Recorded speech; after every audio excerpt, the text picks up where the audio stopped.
ओम शांति। ओम शांति। आज का स्वमान। मैं निश्चय बुद्धि विजयी आत्मा हूँ। बाबा कहावत भी सुनाया करते हैं, निश्चय बुद्धि विजयंती संशय बुद्धि विनशंति। विजय का लिंक निश्चय और संशय के साथ है, क्योंकि जैसा सोचेंगे वैसा हो जाएगा। लोग किसी भी कार्य की शुरुआत के लिए शुभ संकल्पों का बहुत महत्व रखते थे कि ये काम करने जा रहे हैं, तिलक लगा दो पहले ही विजय का। ये काम करने जा रहे हैं, आशीर्वाद दो, दुआ करो, प्रेयर करो। इस सारे का क्या मतलब होता है कि शुद्ध संकल्प ऐड करो। कार्य की सफलता में आपके महान और शुद्ध संकल्पों का बराबर रोल होता है। चाहे आपके काम में आपकी स्किल्स, एजुकेशन, एक्सपर्टीज़ सब काम करती है, लेकिन सबसे ज़्यादा रोल थॉट्स का होता है। और यहाँ जो हम निश्चय और संशय की बात कर रहे हैं, वो सिर्फ उस कार्य के प्रति निश्चय और संशय नहीं है। दुनिया में तो उसके प्रति बोलेंगे, लेकिन यहाँ है कराने वाले के प्रति। सिर्फ कार्य के प्रति नहीं, लेकिन कराने वाला कौन। जब कराने वाला याद रहता है तो उसमें कराने वाले की पावर आ जाती है, क्योंकि जैसी स्मृति होती है वैसी शक्ति आती है। जिसको याद कर रहे होते हैं उसकी हम शक्तियाँ ग्रहण कर रहे होते हैं। और याद के साथ निश्चय जितना गहरा होता है उतनी गहरी शक्तियाँ प्राप्त होती है। इसलिए आज बाबा ने कहा, जो विजयी बच्चे हैं उनका कार्य चाहे परमार्थ का हो यानी सेवा का, चाहे व्यवहार का हो यानी कोई भी व्यवहारिक काम होते हैं, चाहे लौकिक में या फिर सेवाओं में भी कई कार्य व्यवहार की बातें होती हैं। लेकिन जो विजयी बच्चे हैं वो दोनों में विजयी होंगे, व्यवहार में भी और परमार्थ में भी। यहाँ तक बाबा ने कहा, विजयी की हाइट्स बताई है कि उनको कैसा भी साधारण कार्य हो, साधारण से साधारण कार्य में भी उनको विजय का अधिकार प्राप्त होगा। विजय कैसे प्राप्त होगी? अधिकार के रूप में। अधिकार में स्ट्रगल नहीं होता है, युद्ध नहीं होता है। अधिकार मीन्स स्वाभाविक रूप से, सहज भाव से जो मिल जाए उसे अधिकार कहते हैं ना। तो अधिकार के रूप में ऐसे बच्चों को विजय प्राप्त होती है, साधारण से साधारण कर्म में भी। इसलिए ऐसे बच्चे कभी भी दिल शिकस्त नहीं हो सकते। निराश, होपलेस, होगा नहीं होगा, ऐसे ना हुआ तो, वैसे हो गया तो। ये जो विजयी बच्चे हैं उनकी ये निशानी नहीं है। उसके दो कारण बताए हैं बाबा ने। फिर क्यों वो कभी दिल शिकस्त नहीं हो सकते? उनके हर साधारण कार्य, व्यवहार के कार्य में भी उन्हें सफलता की, विजय की अनुभूति होती रहेगी। उसके दो कारण हैं। एक तो उन्हें सदा याद रहेगा कि हम कल्प कल्प के विजयी हैं, कोई नई बात नहीं है। एकदम अटूट निश्चय कि हम विजयी थे, हैं और होंगे। कल्प कल्प विजय हमारा अधिकार था और अभी भी है। दूसरा, भगवान हमारा मददगार है। तो जिसका भगवान मददगार है उसकी विजय नहीं होगी तो और किसकी होगी? तो उन्हें पक्का मालूम होगा कि विजय की भावी को कोई टाल नहीं सकता, इसलिए वो निश्चिंत रहेंगे। तीसरा लक्षण होगा निश्चिंत। जो विजयी आत्माएं होंगी, पहला उनका लक्षण होगा निश्चय बुद्धि। निश्चय बुद्धि किस बात पर? कि हम कल्प कल्प के विजयी हैं।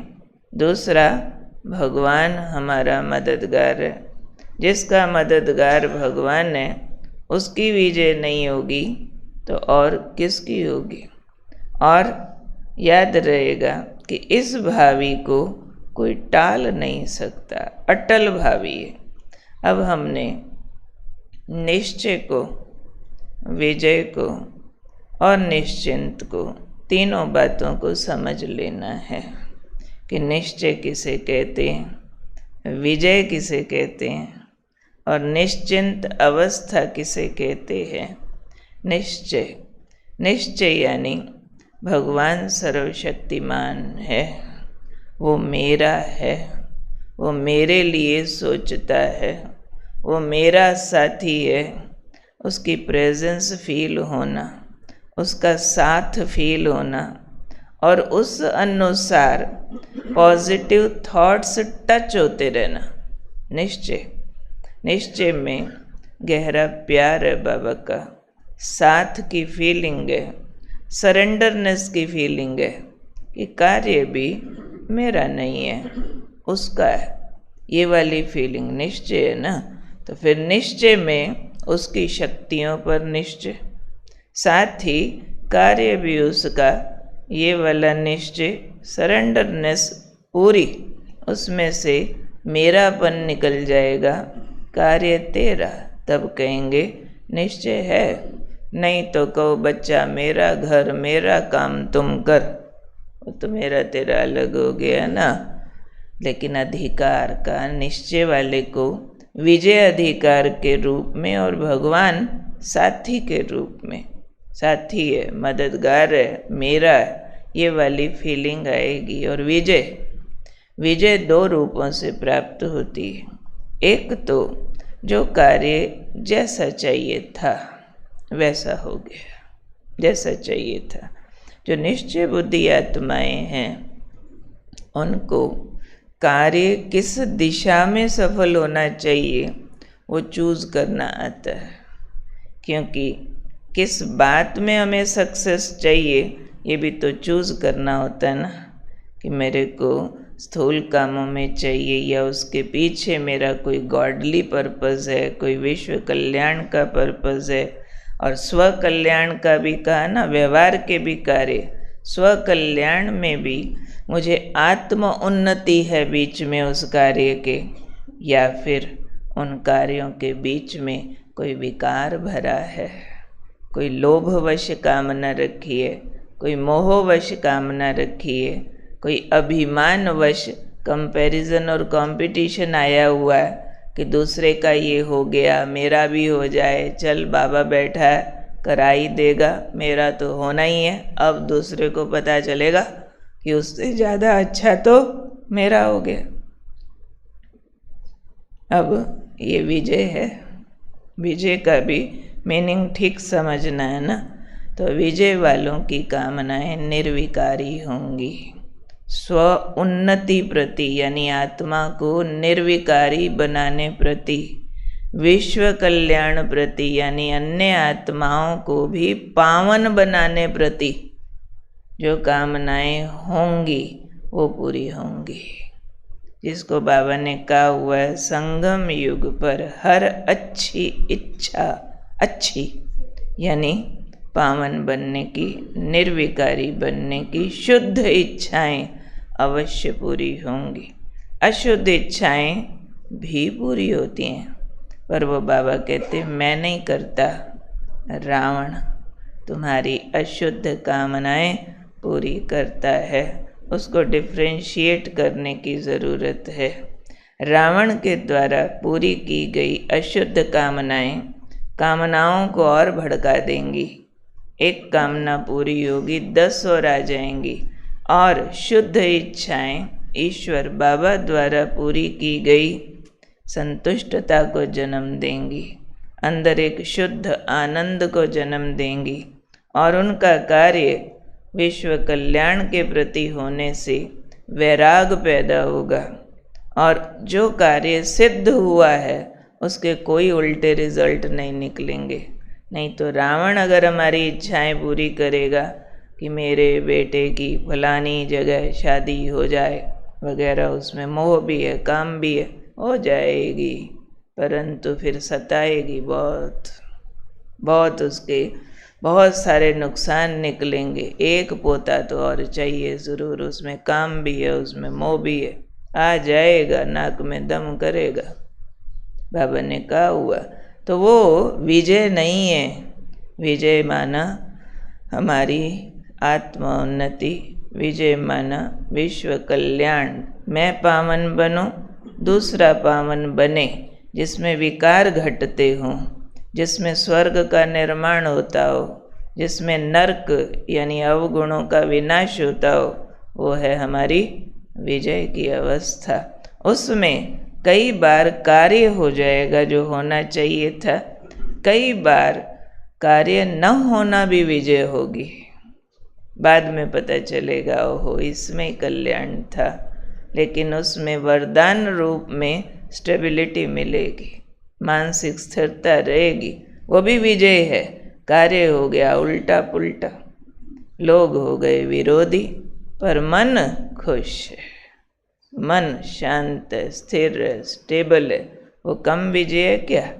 वो उससे भी बड़ी विजय है। तो विजय के भी कई स्वरूप है जो निश्चय बुद्धि योगी आत्माओं को दिखाई पड़ जाता है।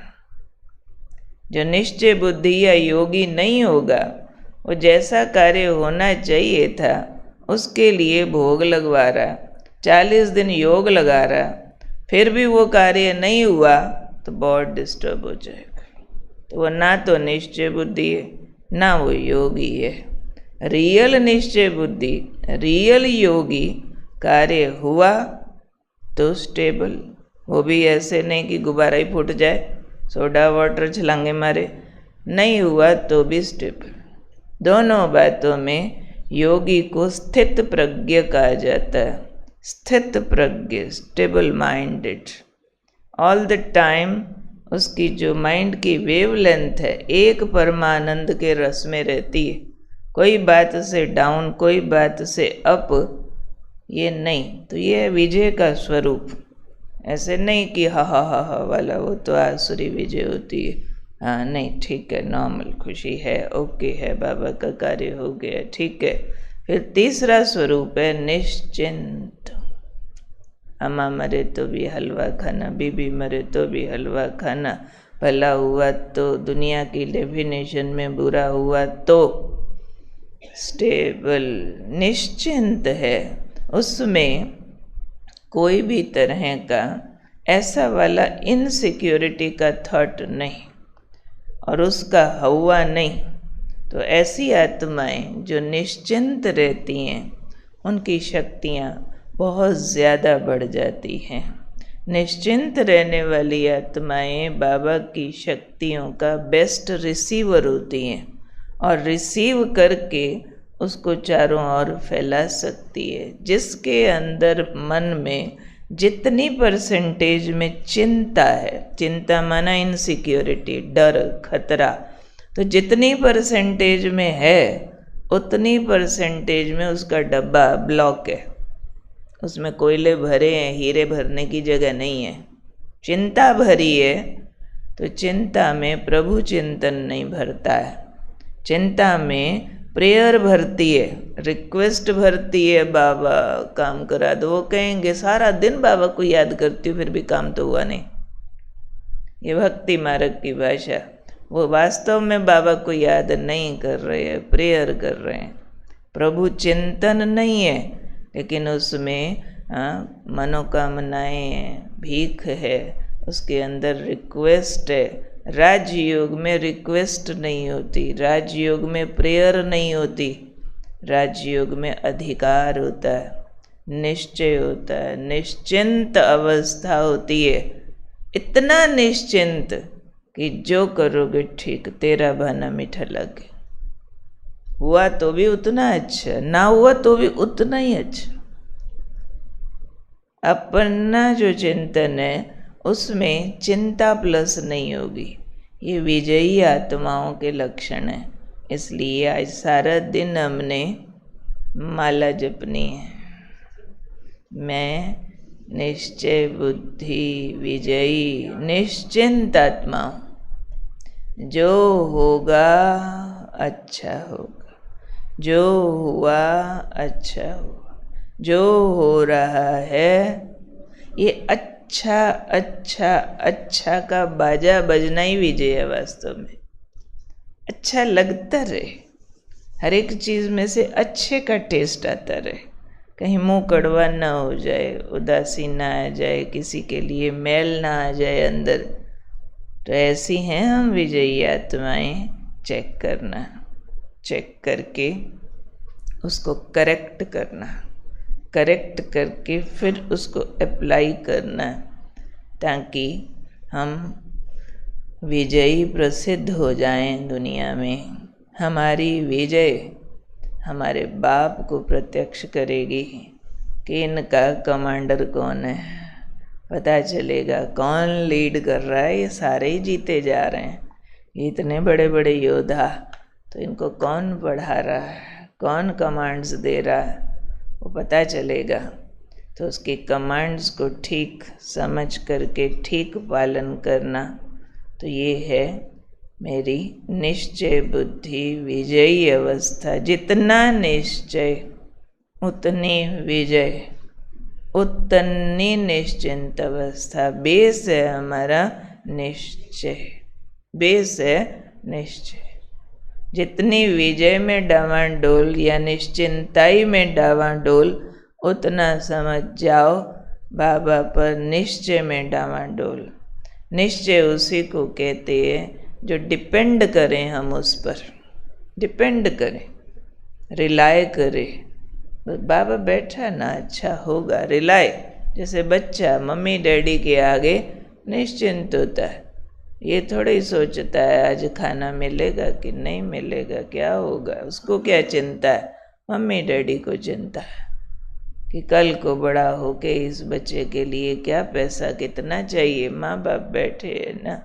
तो बाबा पर जो जितना डिपेंड करता है, उतना बाबा को उसके लिए हाजिर होना पड़ता है। तो डिपेंड करे, बाबा पर आधारित रहे, तो विजय का अधिकार प्राप्त होता है। दुनिया वालों पर डिपेंडेंसी बहुत गड़बड़ है। दुनिया वालों पर डिपेंड करेंगे, वो सारे आधार बाबा ने कहा हुआ है टूटने वाले हैं, आज नहीं तो कल सब टूट जाएंगे। लेकिन बाबा पर डिपेंडेंसी अविनाशी हो जाएगी, अविनाशी रिजल्ट प्रदान करेगी।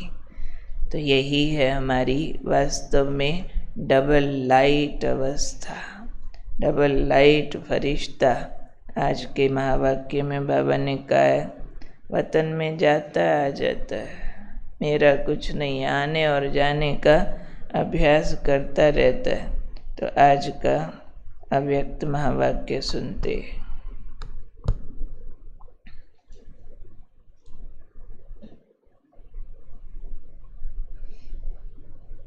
सदा स्वयं को डबल लाइट फरिश्ता अनुभव करते हो, साथ साथ फील करते जाओ। शरीर में लाइट का शरीर, मस्तक में मणि, सिर के चारों तरफ प्रकाश का चक्र, डबल लाइट फरिश्ता अर्थात जिसकी दुनिया ही एक बाप हो। ऐसे फरिश्ते सदा बाप के प्यारे हैं। फरिश्ता अर्थात देह और देह के संबंधों से आकर्षण का रिश्ता नहीं, निमित्त मात्र देह में है और देह के संबंधियों से कार्य में आते हैं, लेकिन लगाव नहीं। क्योंकि फरिश्तों के और कोई से रिश्ते नहीं होते। फरिश्ते के रिश्ते एक बाप से हैं। ऐसे फरिश्ते हो ना। जवाब दो बाबा को। इस हांजी में कितनी मार्जिन है। अभी अभी देह में कर्म करने के लिए आते और अभी अभी देह से न्यारे। फरिश्ते सेकंड में यहाँ सेकंड में वहाँ, क्योंकि उड़ने वाले हैं। कर्म करने के लिए देह का आधार लिया और फिर ऊपर। फरिश्ते अर्थात सदा उड़ती कला वाले, नीचे ऊपर होने वाले नहीं। फरिश्तों के संसार में रहने वाले, कर्म किया और फिर न्यारे। लिफ्ट में क्या करते हैं, अभी अभी नीचे अभी अभी ऊपर, नीचे आए कर्म किया फिर स्विच दबाया ऊपर। लिफ्ट में ऐसे ही करते रहते हैं ना। ऐसे अभ्यासी बनो, अभी अभी नीचे अभी अभी ऊपर। तो आज फिर 21 बार से भी 101 बार करना पड़ेगा। हर कर्म के बाद रिपोर्ट करके आओ। हर कर्म से पहले पूछने जाओ, बाबा चाय पी लो, बाबा खाना खा लो, अभी ये कर लो, बैठ जाओ, लेट जाओ, करो। जो साथी होते ना ऐसे एक दूसरे से शेयर करते रहते। तो आज बाबा से बार बार बात करके आओ, काम करो, फिर बता के आओ, फिर पूछ के आओ। ये लगे रहना बार बार धुन। अच्छा।